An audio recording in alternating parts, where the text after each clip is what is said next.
Shavua Tov Avot. Tonight's story is about the power of kindness and how Hashem doesn't forget an act of kindness. The fact we read today about the passing of Aharon, the only person in the entire 24 books of the Torah whose yahrzeit is mentioned by day.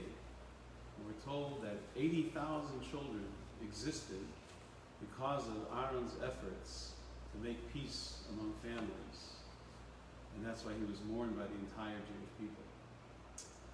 Our story begins around 25, maybe a few years earlier.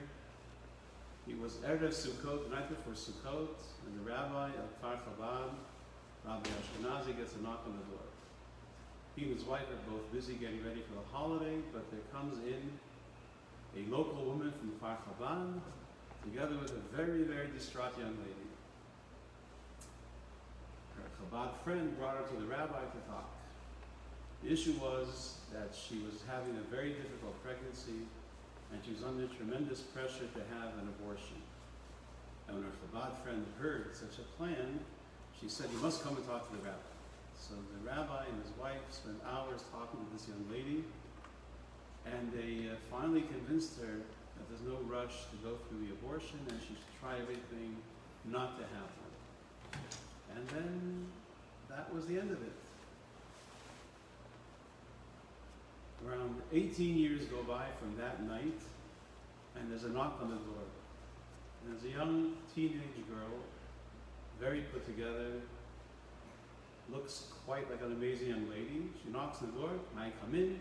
She enters the house, and she runs over to the rabbi's wife and hugs her and kisses her and says, "In my mind, you are my grandmother, and your husband's my grandfather." They look at her, "What are you talking about?" And she said, she is that child, she's the daughter that woman gave birth to, who the rabbi and his wife talked out of committing an abortion.